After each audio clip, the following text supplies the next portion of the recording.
The disruption patterns and the disruption the disruptions that he's throwing in these marriages are for one purpose. Scripture says that enemy comes to kill, steal, and destroy. He is coming to destroy the covenant that you made before the Lord. He is coming to destroy your families. He's coming to tear down unity. He's coming to tear up the household, to cause emotional trauma, to cause damage, to cause long lasting effects on you, your spouse, your children. He comes to do all of these things. Do you just sit back and evaluate those areas and think to yourself, or have a conversation with God about it, to just say, okay, something changed here. What changed?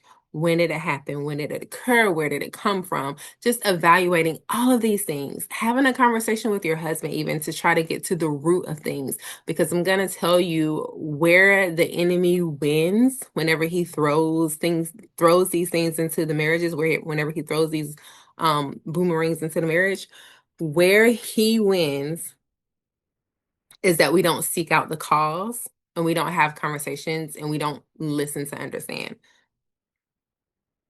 We're so hot-headed and so full of pride that we just kind of go along with what it is that is happening in the marriage.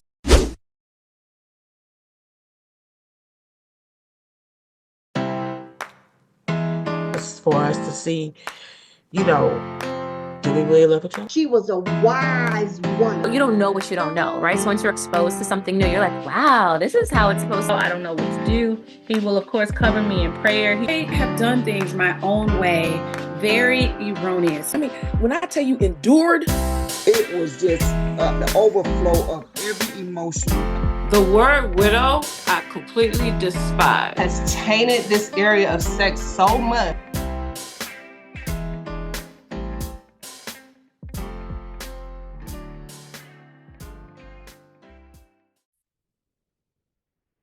Hey, Kino Wife Mom Boss, thank you so much for joining me today on another episode of the Kino Wife Mom Boss podcast.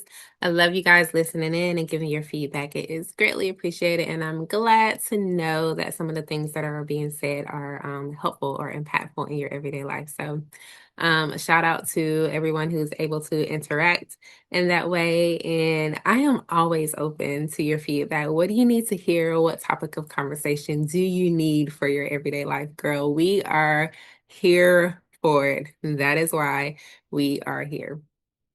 So today we're going to talk about disruptions in the household, disruptions in the marriage, disruptions in your children and your motherhood. And it's so crazy how, so we've had a conversation, right, about knowing where you are, knowing where you are in the middle of things and being able to discern your own spirit. Why is it that we can discern everybody else's spirit, but we can't discern our own heart and discern our own mind and discern our own spirit? I'm gonna tell you why that is so important. I was sitting on the couch the other day, and all of a sudden it was like a light switch. I was aggravated. There was no reason for me to be aggravated. I was just incredibly aggravated. And in moments like that, where whenever that happens, I have to just kind of sit and be like, okay, where did this come from? Why is this here?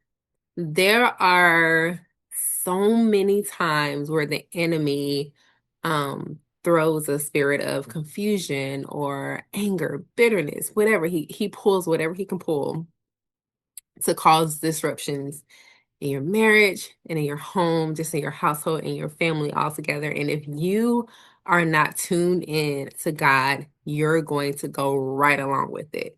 You're going to fall right into the trap of the enemy. The enemy causes these disruptions so that you will lose the peace in your home, lose the joy in your home, right? He causes these disruptions to cause chaos, to cause confusion, to cause division, to cause separation. Like, he causes these disruptions so that his agenda can be pushed forth in your household and pushed forth in your marriage. And without the discernment, without the spirit alignment to understand what is going on, his agenda is going to go right for us. So what does disruption in your home, or let's go specifically, what does disruption in your marriage look like? Disruption in your marriage looks like all of a sudden, like, you and your husband are bickering, you and your husband are angry and frustrated with each other. You can't stand to see each other. You don't even talk to each other. You don't even want to be in the same room with each other. There's not even a desire to have a conversation there. There's a one-sided desire to have relations there. Like, disruption in your marriage looks like division and separation with the level of frustration, anger, and anxiety and bitterness, right? That's what the enemy seeks when he seeks to cause disruption in your marriage. Are you truly mad at this man? Are you truly frustrated with this man? Are you truly ready to walk away from this man? Or have you been caught up in the disruption patterns of the enemy concerning your marriage? And so whenever you feel these things or whenever you see these things, like, do you ever just sit back and kind of like evaluate every situation? It's so important to just sit back and evaluate every situation, especially situations where you know this is different. Like, this isn't normal. This is something that just like shifted all of a sudden. Those areas. So you just sit back and evaluate those areas and think to yourself, or have a conversation with God about it, to just say, okay, something changed here. What changed? When did it happen? When did it occur? Where did it come from? Just evaluating all of these things, having a conversation with your husband, even to try to get to the root of things. Because I'm going to tell you where the enemy wins whenever he throws these things into the marriages, whenever he throws these boomerangs into the marriage, where he wins is that we don't seek out the cause, and we don't have conversations, and we don't listen to understand. We're so hot-headed and so full of pride that we just kind of go along with what it is that is happening in the marriage. And we say things like, oh, it's the 7 year. Like, what the heck even is that? Like, if you really think about that, that sounds like a curse itself. Oh, it's the 7th year and things always happen in this year because that's what marriage is supposed to be. That is not what God said in marriage. Tell me where in the Word of God where He says, during your marriage in the 7th year, you're going to experience hard times and trouble. Like, that is not very specifically, He doesn't say that. And so people go along with it because it's the status quo or it is the norm in the world, right? And they don't seek it out. They don't pray against it. They don't seek God for wisdom on it. They just go along with it. And that is where the enemy is able to come in and cause a disturbance in your marriage. And unfortunately, it is a disturbance or a disruption that many marriages do not recover from. Somebody has to see. Somebody has to seek. Somebody has to have such a level of humility in their heart that they're willing to go before the Lord and ask the Lord, what is this? What is going on? And what do I need to do about it? And it's very unfortunate, very, very, very unfortunate that the enemy gets the upper hand in this area on so many people. The disruption patterns and the disruption, the disruptions that he's throwing in these marriages are for one purpose. Scripture says that enemy comes to kill, steal, and destroy. He is coming to destroy the covenant that you made before the Lord. He is coming to destroy your families. He's coming to tear down unity. He's coming to tear up the household, to cause emotional trauma, to cause damage, to cause long-lasting effects on you, your spouse, your children. He comes to do all of these things. And I love one of the ladies that was on our podcast episode, and she was talking about how the enemy plays the long game, and he does. He plays the long game. Our children can be emotionally damaged and emotionally scarred from things that happen in the household, and we don't see it at first. They don't see it at first, but when they get older, they notice that they're dealing with these trauma bonds. Like, they're dealing with these thoughts and these emotions on things that they didn't even realize that they were dealing with. And come to find out, you can trace those things back to childhood. And so the seeds of division and frustration that the enemy plant now take a long time to grow sometimes. You won't see them until years later. You won't even know that they're there. And then again, why it's so important to sit with God and ask God. My mentor is very heavy on this. And she just talks about, sitting before the Lord and asking God to see you. God, see me. See me, see what's in me, see what I need to pray against, see what I need to war against. Show me the things that I don't even see in myself. Show me the things that I don't even see in my marriage. Where has the enemy gotten a foothold in my marriage? Where does he think that he has the advantage? Where is he sowing discord and chaos? Why am I all of a sudden mad at my husband? Why all of a sudden I can't stand to be in a room with him? Over time, we've grown apart. Long game. Long game. You stopped talking to that man the way that you first started talking to him whenever, you guys were in dating stage. You stopped touching that man. You've just given up hope on that man. And I'm gonna tell you where the enemy, I'm, I'm gonna tell you where the enemy real slick and sly. A lot of the things that he says aren't lies. In a sense. Follow me here, church. A lot of the things that he's saying, they're not necessarily lies in a sense. Yeah, your husband really did say that. Your husband really did do that.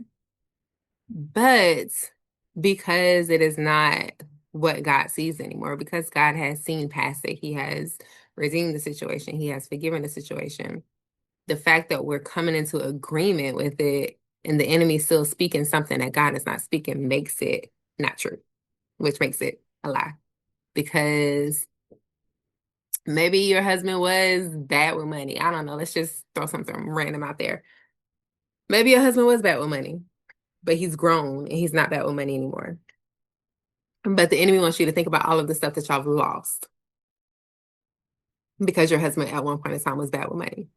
Maybe your husband was super anxious, or maybe he was not living up to the level of manhood that you felt like he should live up to. He's not leading the way that you think he should lead. And so those situations in the past are still the way that you see him. And when the enemy comes to you, he reminds you of the mistakes and the errors that your husband made. He wants you to come into agreement with that version of your husband when God is saying, no, I've renewed this man. I've renewed this man. I've strengthened this man. I've poured into this man. He is nothing like he used to be. This is who he is today. The enemy is speaking facts. That really did happen. That really was him. He really did do that. Infidelity. He really did do that. But because that's not who that man is today, that's not who God is speaking to you about today. Everything that the enemy is saying, even though it did happen, is a lie because it's not in agreement with God.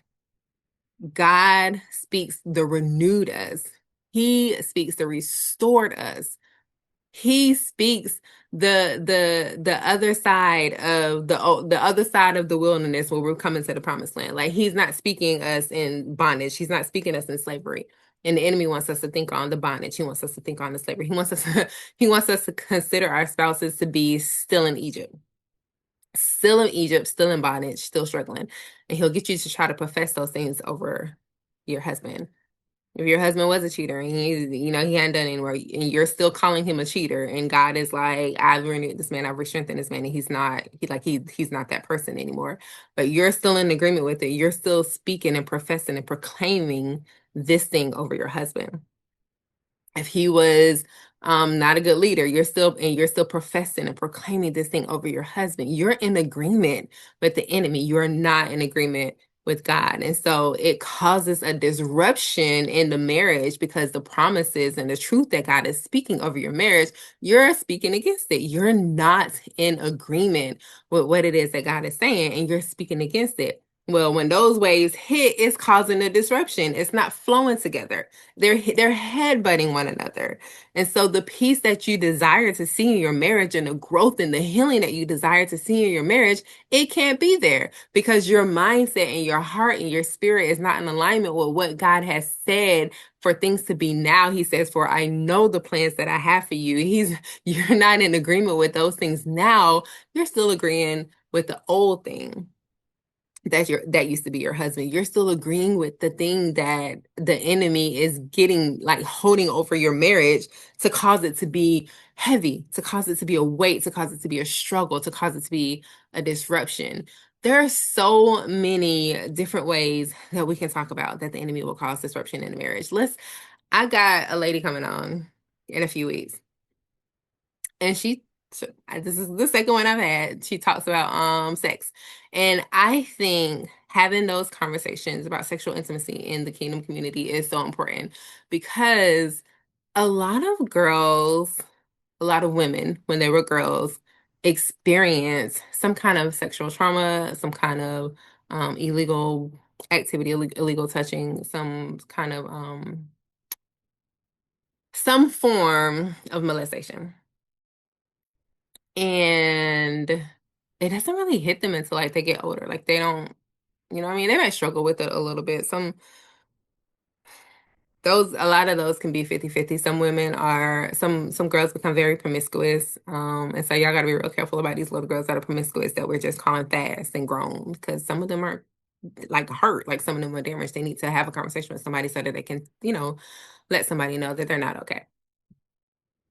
But a lot of the times you'll see the trauma of that, I think, manifest in your marriage. Like you'll get in marriage and you'll be like thinking about the trauma that you've experienced in your earlier years or your earlier life with this man. And it's like, I don't know, it's something, it's like when you say I do, it's like this seed just coming to fruition and the spirit just grow up and be like, all right, here I am, I'm about to block every sexual intimacy that you have with your husband, because this is the covenant, right?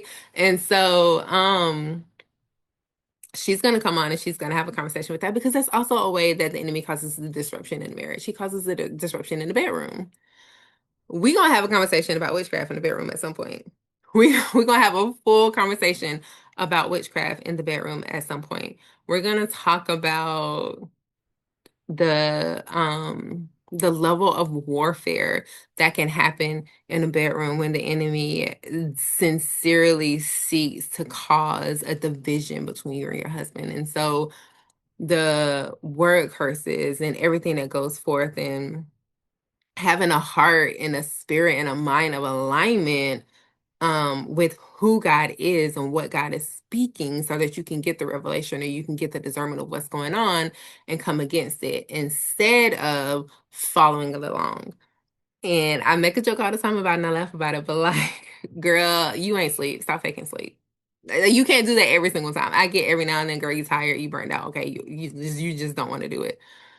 But if we're going on weeks and months and weeks and months and you don't want to do it, there's something going on. You need to have a conversation with somebody about it.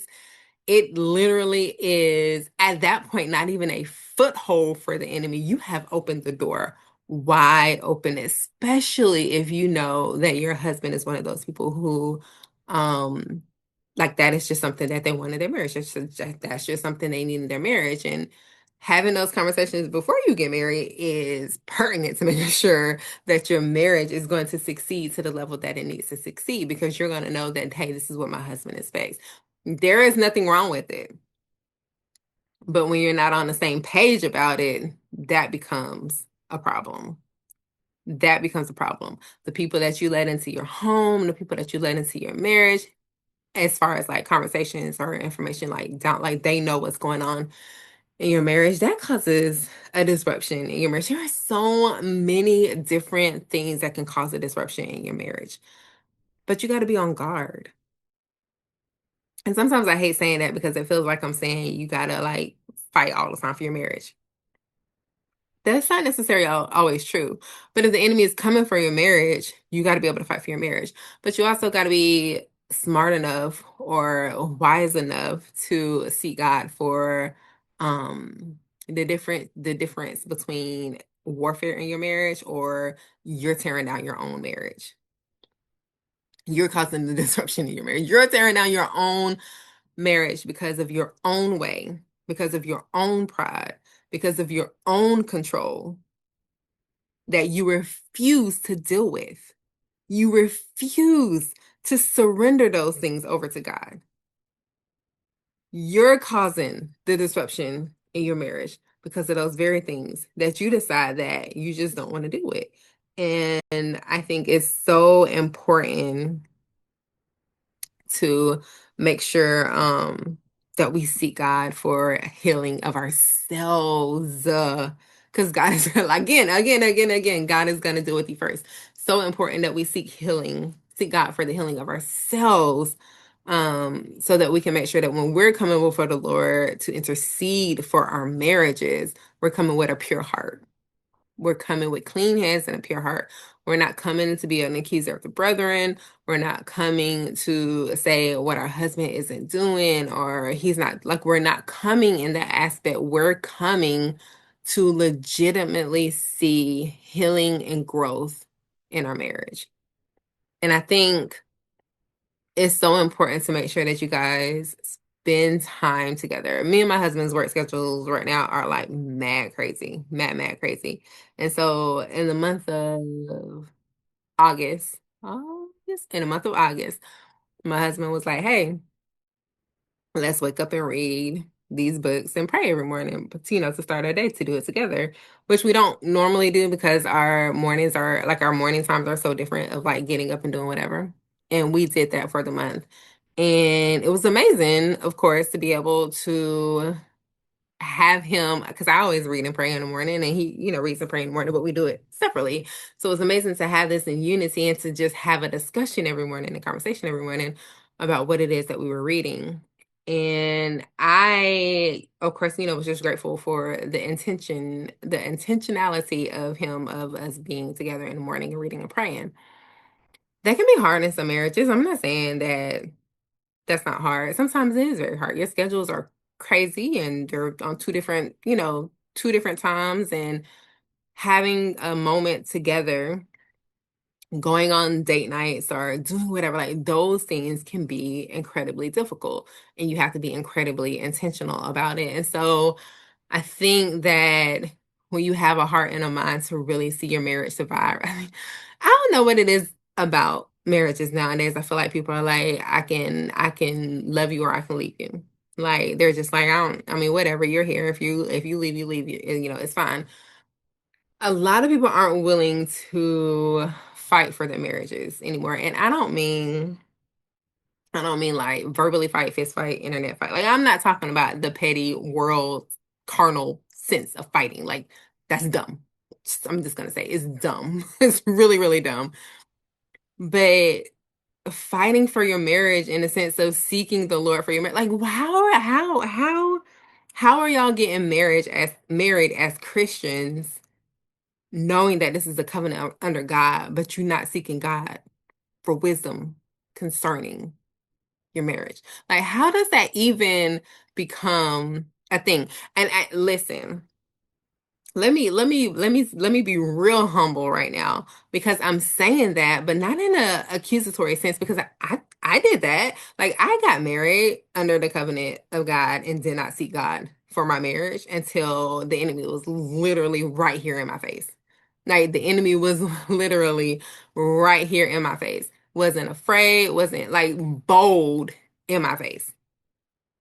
And so we as a people, as a community of kingdom wives and kingdom husbands, how do we get married under the covenant of God and not seek God for the marriage? I just think that is really wild.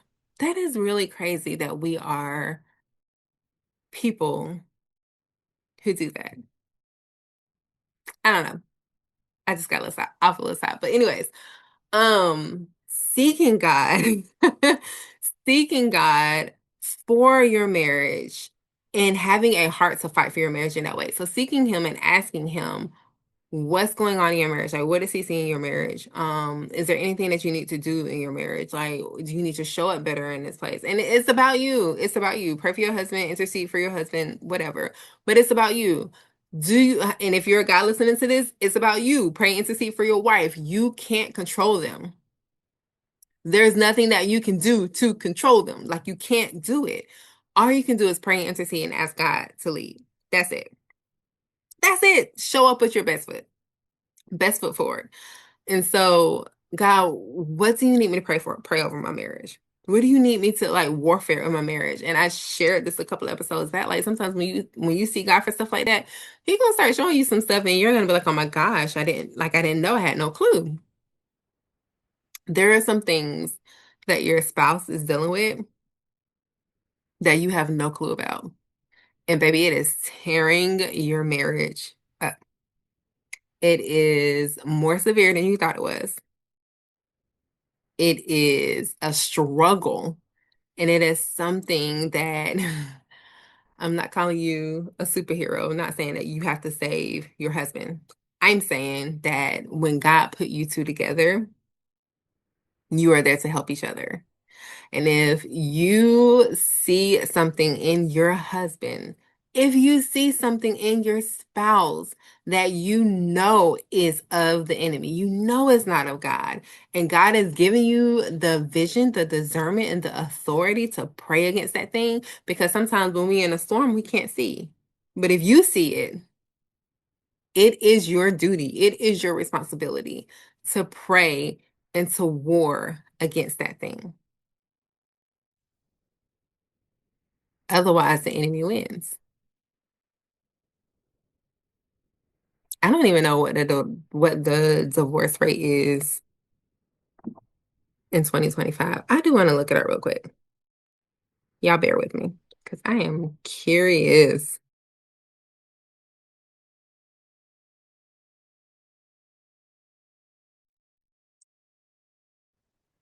That's okay. So it says, quick answer. 33% of US marriages ended in divorce in 22 and 23. It was increased to 40 to 50% in 2024. I guess we can't get one in 2025 because we're still in 2025, but the divorce rate is going up. The divorce rate is going up. Now, granted, I have said in the past, a lot of people don't seek God for their marriages before they get married anyway. And those marriages, a lot of those marriages are, I mean, I hate to say that they're bound to end up in divorce, but they're bound to end up in divorce. Like you got married because he was cute, or you got married because he had money. You got married because you was a goat. You got married for other reasons outside of, God. And so, um, if that's you, like, okay. Man, you know what I love? I love that as long as there's breath in our body, it's never too late. It's never too late to repent. It's never too late to seek God. It's never too late to seek Him for our whatever. It's never too late. There is always time. As long as you got breath in your body, there is time. And I think that is so important. So, so, so important. And so if you're a kingdom wife and you are feeling like these random disruptions in your marriage, these random disruptions in your house, or even things that you feel like have been brewing over time, it's not too late to seek God for it. Man, it may feel like your marriage is ending. Like y'all might be about to go sign divorce papers. I mean, anything, right? But you're still here. And if God is putting it in your heart to seek Him for wisdom and discernment concerning your marriage, you got to do it. You have to do it. And decreeing the victory of God over it. Meaning that the enemy, the enemy cannot have the victory over your marriage. Only God can get the victory over your marriage. Only God can have the final say. I think that we just give up easily. I don't want to fight. I don't want to feel like I have to fight for my marriage. Why do I have to fight for my marriage? My marriage should be like fine. Like I shouldn't be having to do all of this. Like me and my husband should be fine. I'm sorry, sis. Sometimes the enemy has gotten in there and you got to strap up. You got to get yourself together and you got to go to war with the enemy. Let me clarify that. You got to seek God on how to go to war with the enemy, because it's not you that defeats the enemy. It is the power of God. And so if he tells you to decree a thing, decree a thing. If he tells you to speak a thing, speak a thing. Pray a thing, pray a thing. Do a thing, do a thing. God is going to be victorious in your obedience concerning your marriage. I don't know. I hope this is encouraging you.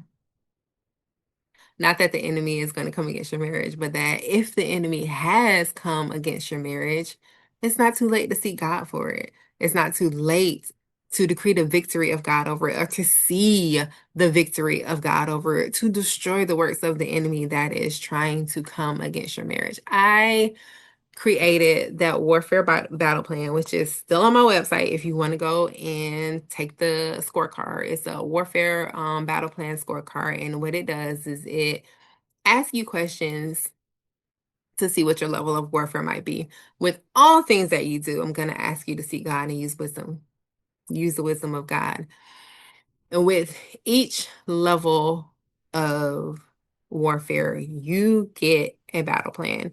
And the battle plan is really a blueprint of how to overcome the works of the enemy in your marriage. And a lot of it has to do with you. A lot of it has to do with making sure that you're good, making sure that you're not matching energies, making sure that you are having conversations with God. Like, a lot of it has to do with you. Because when you go to war, you can train, you can prepare, but you can't control the outcomes of anybody else. You can only control the outcomes of yourself. And what I've always said from that time that God had me snatch my pearls when he told me that I was not even trying in my marriage, what I have always said is, okay, I don't want to stand before the Lord and have him tell me that I didn't do everything that I was supposed to do as a kingdom wife. I'm going to do everything that I am supposed to do as a kingdom wife. And in my moments where I'm struggling, I thank God for his grace and his strength in my weakness that's going to help me to show up to the level that he desires for me to show up. I want to make sure that I pour out everything that I have in me as a kingdom wife, so that when I stand before the Lord, I will be able to say to him, I did everything you asked me to do. I walked in obedience. I spoke what you wanted me to speak. I did what you wanted me to do, so that he can be pleased with me as a wife. Point blank and period. Right? And so,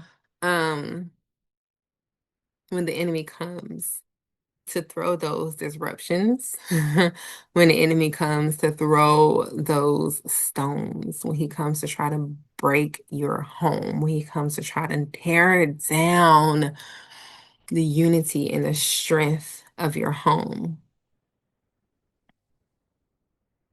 you got to stand fortified and tall. Fortified and tall. How are we fortified? We know this, girl. You got this. We reading the word of God, being filled with the word. We're in prayer. We're constantly walking with God. We're having conversations with God. We're seeking him first. This is how we are fortified. We're not reacting. We're not doing it. We're not reacting. We are taking a breath and we are using wisdom to figure out what we need to do next. We're going to the Lord and saying, Lord, this is your child. How you want me to handle this child? This is how we become fortified. We are cleaning out our circles. We are cleaning the junk and the gunk out of our mind. We are walking away from comparison. We are strengthening our spirit man and strengthening our inner man to withstand every work of the enemy in our kingdom marriages. Sis, this is what we're doing. This is what we're doing. And not even just in the marriage. Did you think I forgot about the kids? He is causing disruption in our children. Let me tell you what it look like, what that can look like. That can look like your patience being so low with them, your frustration, like everything that you're experiencing at work or in your finances or in your marriage, comes out on the child. Even if you don't mean for it to come out on the child, you're short with the child. You're short tempered. Like when the enemy plants them seeds and he sowed them seeds, boy, he try to make sure that them roots grow long and wide. He want everyone to feel the effects of it. He wants you to say comments like, oh, these kids getting on my nerves. He wants you to say comments like, he wants you to speak things that are against the will and the way of God. He wants you to set your heart and your mind on being frustrated with these kids. He wants you to set your heart and your mind on comparing your kids to other people's kids, because then you put more pressure on your kids to the point where it causes them to break, or to the point where they don't even like you anymore. I'm just being so honest. And if you are a mother who have not always been saved, and your kids, like, you're trying to like convert your kids, you're trying to teach your kids that, okay, listen, I was in error. First of all, you got to be honest. I was in error while I was raising you guys. Now I know who God is, and I know that I should have been raising you guys to know who God is. If you are that mother, the road is going to be a little tough. It's going to be a little struggling, but you have to do it.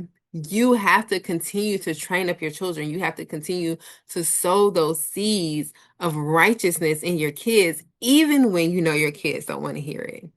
Even when you know that it's going to be some good old eye rolls. Even when you know, my kids make jokes with me all the time. Like, all the time. Like, a child asks a story, and baby, I'm going to tie it back to God. And I am. I'm gonna tie that to God. And one of them be like, one of them will be like, "See, man, why you always gotta tie things back to God? See what you got started." But y'all gonna sit here and y'all gonna listen, and we're gonna have a good conversation about it. It always is that way. But the enemy tries to plant intimidation into our hearts and into our minds to make us think that we have to stop talking to our kids about these things because they don't want to hear it. Even if they don't necessarily want to hear it right now, it is something that they need. In the same way that I said, when I stand before the Lord, I want to be able to say I did everything that I could as a wife to make sure that I showed up for my husband. I want to be able to say that same thing for my kids. And so what that means is midnight oil wipes. Midnight oil wipes. I'm decreeing the victory of God over my children. I'm seeking God, like, for what each child is going through and what each child needs, even though his will is different from my will. And what I see, he sees something different from what I see. And I think they might need something different than what he says they need. I'm gonna go with what he says, because guess what? He knows best. When the enemy tries to cause disruption in your children, Jesus, he tries to cause them to get in trouble at different places, make them feel inferior, make them feel less than, make them feel not wanted, make them feel like the world is against them, make them feel isolated. Like, the enemy tries to cause disruption in our kids so that they will pull away from us, as God has trusted us to be their stewards. The enemy wants them to pull away from us so that they can go into this place of isolation and let somebody else lead them. You are the best steward for your children. God allowed it. You are the best steward for your children. The person that God has called for you to be as a mother, that's who your children need. Even if they don't recognize it in the moment, even if they don't want to acknowledge it in the moment, you are the person that your children need. They need your encouragement. They need your motivation. They need your love. They need your trust. They need your peace. They need all of these things. And so when the enemy tries to come in and tries to plant seed of doubt and fear, or your child's not doing super great in school, and so now you are going off on your child, and instead of trying to figure out what the issue is, trying to figure out what the problem is, like, trying to get to the root of what it is that is going on, you just see that it's bad fruit growing. Ugh. You just see that there's bad fruit growing. And instead of trying to get to the root of what's causing the bad fruit, you just fly off the handle at the fruit. And it's not that you're a bad mom. It's not that you're a bad mom. It's not that you don't love your child, but those things that get in our heart, those comparisons and the pressure. Oh, there's so much pressure in the world to raise our kids a certain way. And the world be watching and waiting to see if you're going to slip up, to see if you're going to fail. And I think what I had to learn a long time ago is I am not a mother to my children for the world. I'm not. I'm a mother to my children for God. And so I'm going to ask God what he sees in me as a mother and what do I need to do as a mother. And I'm going to ask God if I'm being pleasing to him as a mother. So if my kids mess up or my kids are struggling in a certain area, I have no problem giving that testimony, but I will give that testimony when God tells me to give that testimony.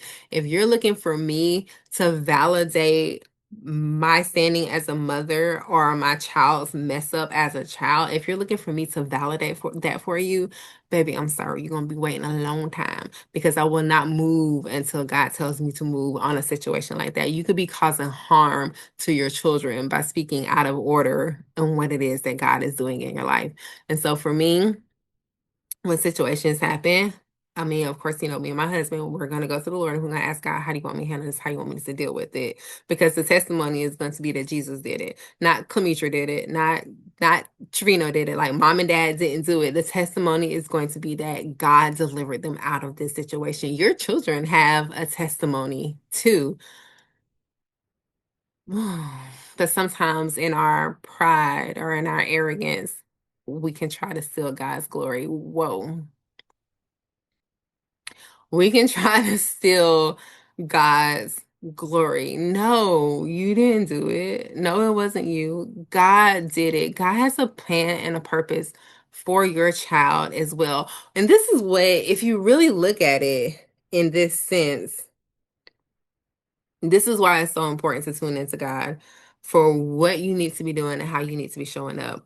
God has a plan for your husband. He has a plan for you. He has a plan for your 3 children. He has a plan for all of you guys. And in order for this thing to work the way that he has orchestrated for it to work, you have to walk in alignment with who he is and what he says about you. Because if father is out of order, he's causing disruptions through the rest of the house. If mother is out of order, she's causing disruptions through the rest of the house. If we don't deal with the disruptions that's happening in our children in a proper way, it's causing disruption either now or even down the line and what it is that God has already orchestrated to happen. And now these children got to deal with trauma bonds and they got to deal with healing from certain situations or feeling like mother was never there or feeling like father was never there. And so the alignment piece is so important because everybody has a purpose. Everybody has a plan. And in order for this thing to work congruently the way that God is instructing for it to work, we have to walk in alignment with who or the direction that God is telling us to walk in. And that is what the enemy wants to disrupt. It ain't just by you. It ain't just he wants to destroy your household. Is he wants to destroy every prophetic future purpose and word that God has already gone before you to set you up. Like every area that God has already gone before you to sit you in. That's what he wants to destroy. He wants to destroy the work that is going to come out of your household. He wants to destroy the blessing that is going to come out of your marriage and out of your children. He wants to destroy like the connection with the people that God has for you to bless. A kingdom household, baby, you know the enemy don't like it. You know the enemy don't like it. He don't like the fact that you and your husband are in peace and alignment and you teaching your kids the will of God, the will and the word of God, especially if you teaching your kids how to discern their spirit. If you teaching your kids how to stop, pause, and seek God, the enemy don't like it. He gonna send some disruptions. But here's the good news. God created you to be a disruptor. God created you to be a disruptor. Disrupt the enemy's plans. Oh, he thought he was going to come up in here and have his way. Not today. He thought he was going to come up in here and cause my children to be sad and depressed and feel inferior or feel downcast or feel less than. He thought he was finna come up in here and steal the joy and the peace in this home. I disrupt your plans today, Satan. I plead the blood of Jesus against you on today, Satan. It's a no. It's a no. You have been given power and authority to disrupt the plans of the enemy, and ain't a thing he can do about it because God has got your back. Because God Himself has given you authority and power to come against the works of the enemy. But guess what?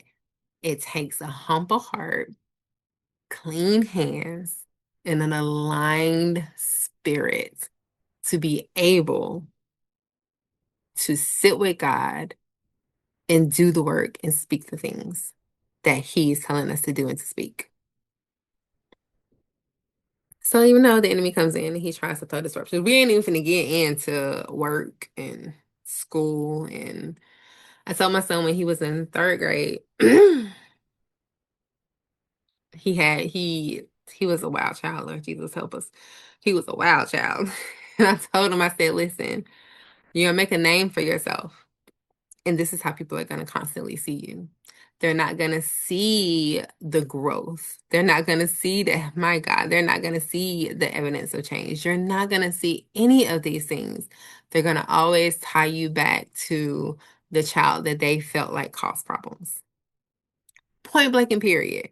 That's what the enemy does.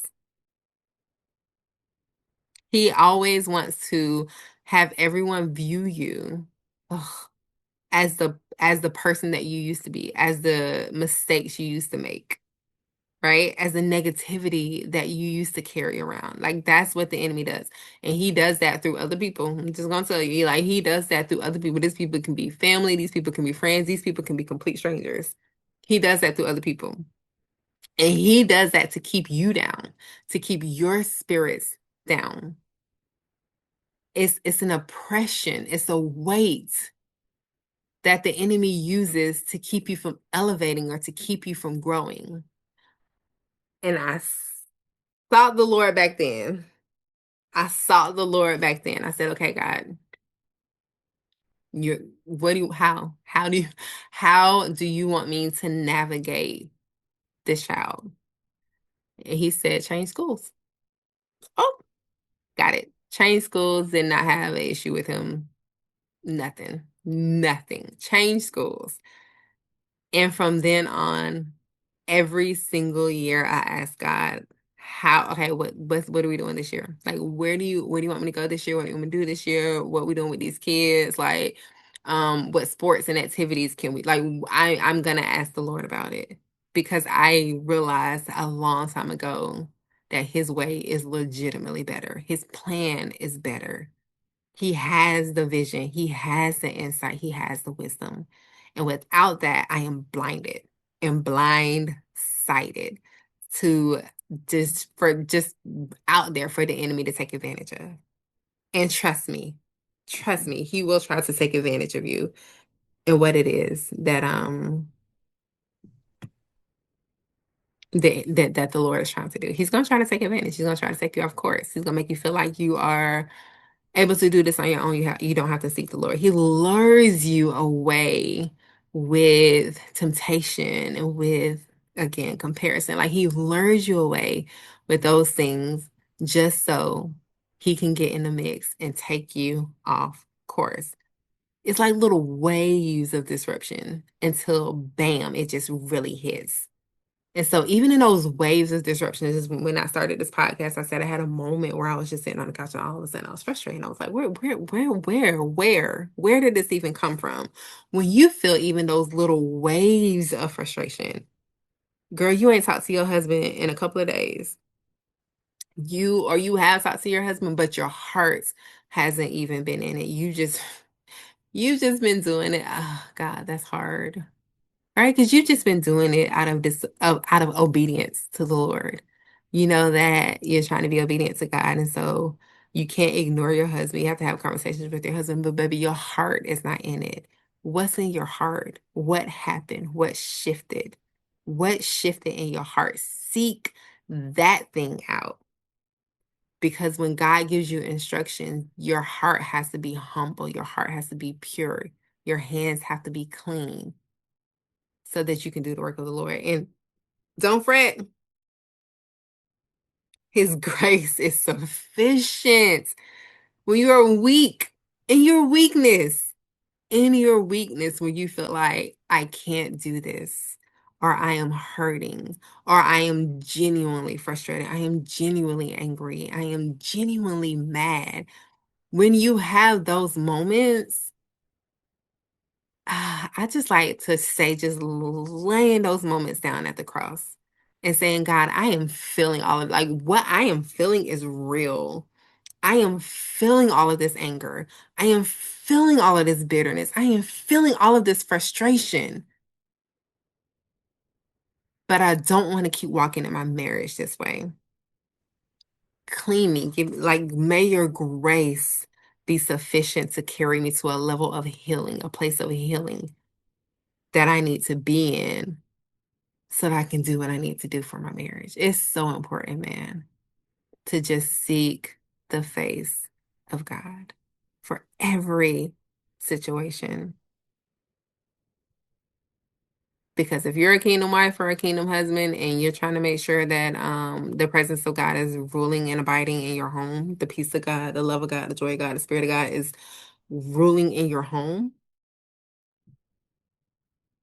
the enemy trying to figure out how he can get in there and cause a disruption.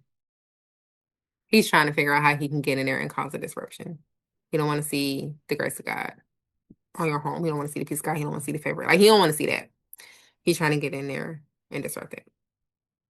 So that was all we were talking about today. Be on guard. Be on guard. Be at peace. Like, don't be, for God has not given us a spirit of fear, but of power and of love and a sound mind. Be at peace. Have a sound mind. Walk in love. Walk in peace. But be on guard for those little, those disruptive patterns, or those disruptive ways that you see hit your home, hit your marriage, hit your heart, hit your mind, hit your children. Like, be on guard. Don't ignore the things that you see. Ask God how to deal with it. And if you don't know how to deal with it, ask God to point you to somebody that's going to help you deal with it and allow you to overcome the works of the enemy in the areas that the enemy is trying to overcome you. All right. So thank you so much for joining me on today. I appreciate you guys always. And I am going to catch you on the next episode. Love you. Talk to you later. Bye. Hey, I hope that you enjoyed the episode. Make sure that you catch us every week here on the Kingdom Wife Mom Boss podcast, where we are bringing you new episodes, new content, new information, new empowerment, new strategies, and new strength. Until then, I'll catch you next time.